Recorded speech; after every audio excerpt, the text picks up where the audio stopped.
Bismillahir-Rahmanir-Rahim. Your Excellency, Dr. Ali Akbar Salehi, Minister of Foreign Affairs of the Islamic Republic of Iran, Ambassador Baidinejad, my colleague, Mr. Balasubramaniam Murali from UNDP, distinguished members of the diplomatic corps, heads of the UN agencies, representatives of the media, ladies and gentlemen, welcome to you all. And thank you for supporting, through your presence, this joint launch of UNDP's Human Development Report for 2013. Having arrived to take up my post only 1 month ago, I am honored to have this opportunity to engage with so many colleagues from government and the international community here this morning. Our event will not only launch the report of the UNDP's Human Development Report in Iran, it will also allow us to shine a light on some of the accomplishments which have taken place in this country during the past 3 decades, which is the period covered by the report. My address today will therefore contain 3 essential messages. 1, there are profound and positive lessons that we can learn from the rise of the South in the past 2 decades. 2, some of these lessons can be found right here in Iran, and some of them are best practices worthy of replication elsewhere across the planet. 3, the government and people of Iran can continue to count upon the United Nations to work with and to support both development and humanitarian work in your country. This year, our report, the 22nd in a series which started way back in 1990, is titled The Rise of the South. The storyline is both timely and accurate. For the first time in recent history, the South as a whole has become a driver of global economic growth and societal change. During the past 2 decades, important structural changes have taken place in the global economic balance of power. The signs, they are all around us. Here are some examples extracted from the report. According to UNDP projections, by the year 2020, the combined economic output of 3 key emerging economies, those of Brazil, China, and India, will surpass that of the following countries combined: Canada, France, Germany, Italy, the US, and the UK. Another example, the South is increasingly interconnected. The rapid spread of technology allows more people to communicate. People now have much more power to influence decisions which will affect their own lives. Another example, the South has now accumulated substantial capital reserves. It now holds around 2/3 of the world's $10.2 trillion worth of foreign exchange reserves. Now our challenge must therefore be to understand what is driving this dramatic acceleration of economic and human development. What lessons have we learned? Certainly, one key lesson repeated in many previous human development reports is that economic growth does not automatically translate into human development. Human development, instead, comes from the deliberate policy and action by governments which show a commitment to long-term human development. Governments do this by investing mainly in 4 areas. The first is to take action that can make citizens less poor. The state can do this by investing in people's health, their nutrition, their education, and their skills. Such public investment enables more informed choices. Choices enhance people's capabilities. Choices provide opportunities.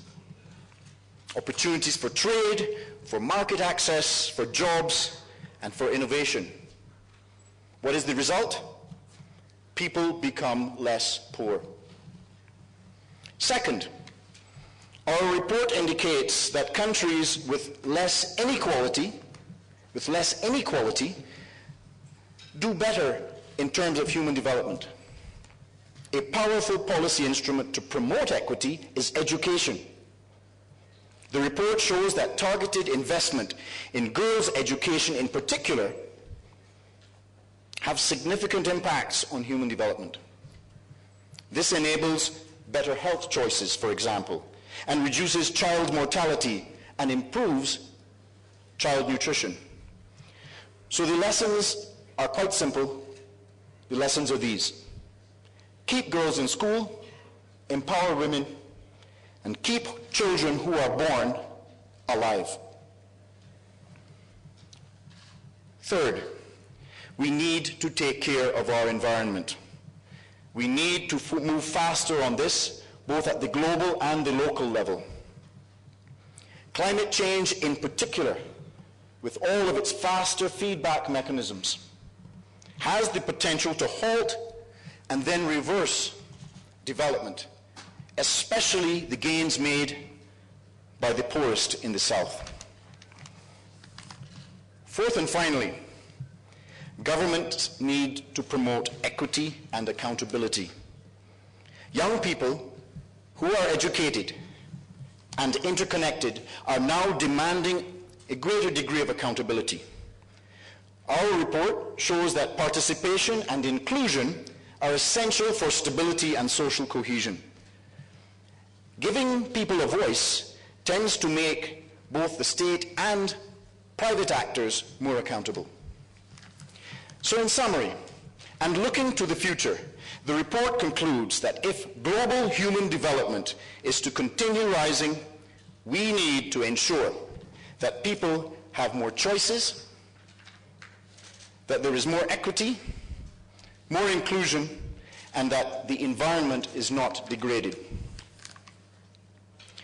I would now like to turn to what the report says about the Islamic Republic of Iran. The Human Development Index, or what we call the HDI, is a summary measure for assessing long-term progress in 3 basic dimensions of human development. These are long and healthy life, access to knowledge, and a decent standard of living. Iran's HDI value for the year 2012, the year just concluded, is 0.742. And this puts Iran in the high human development category. UNDP, in fact, uses 4 HDR categories: very high, high, medium, and low. Iran's current position is 76 out of 187 countries surveyed. Here are some of those countries and their HDI rankings. However, what is really important and what should be commended is Iran's progress in human development when measured over the past 32 years. Here is one way of seeing this. Let's compare Iran's HDI progress with that of 2 large countries in South Asia for the same period. The result is what you see on screen.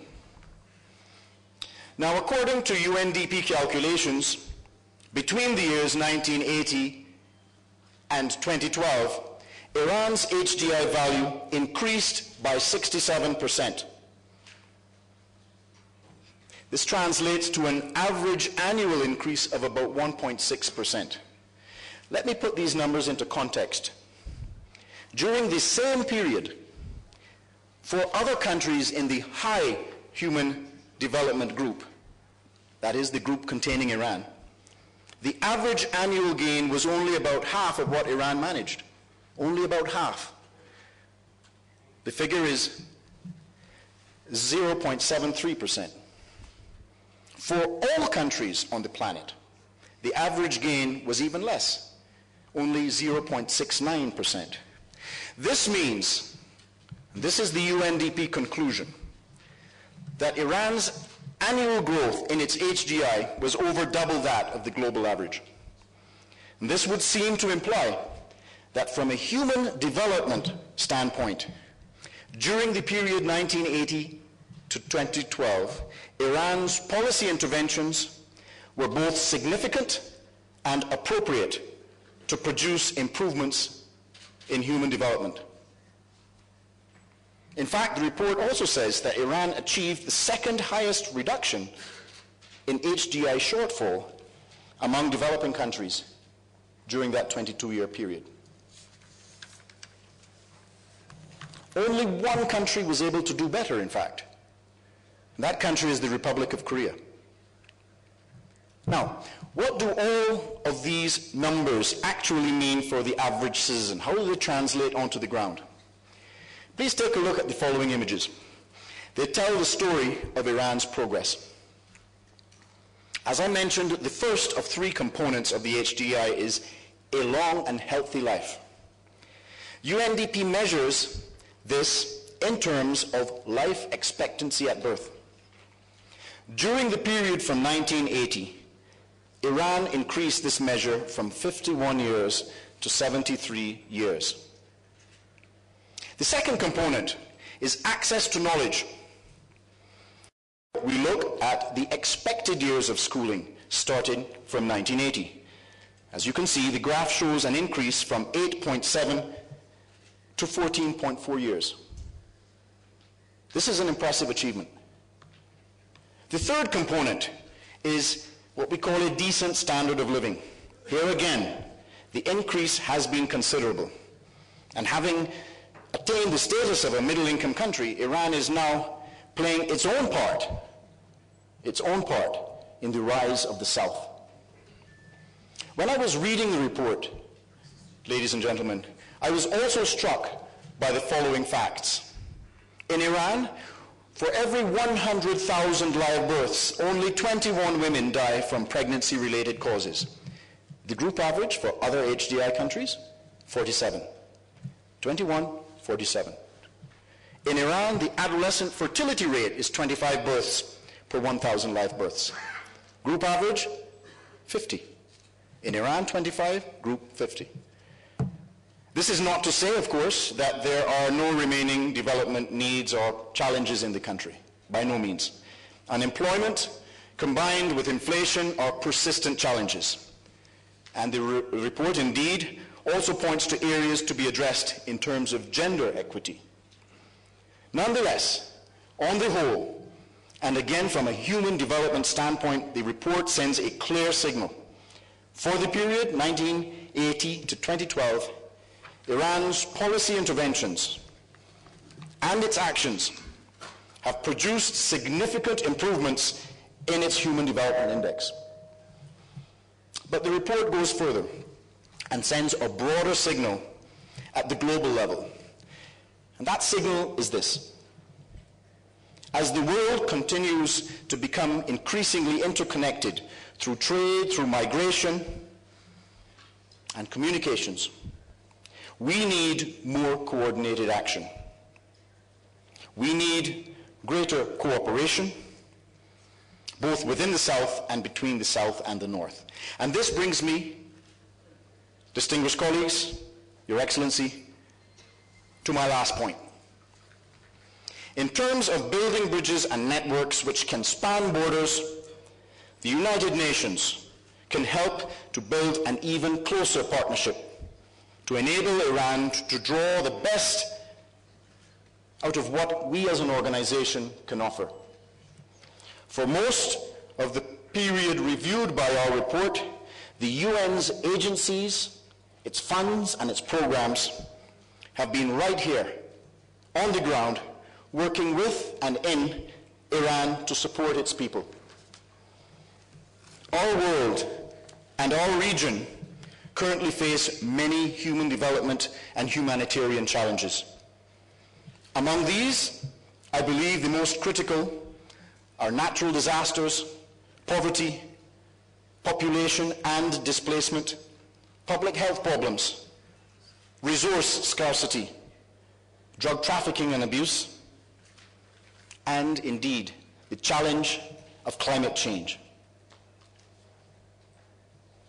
These challenges need a response where the best knowledge is made available, where the best practices are used, and where countries cooperate across borders.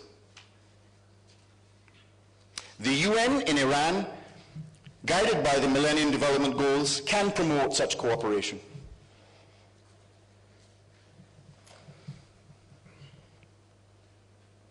Although the UN's work in Iran is divided mainly between development and humanitarian objectives, the framework for our development cooperation resides in our UN Development Assistance Framework, or UNDAF, which is now on screen.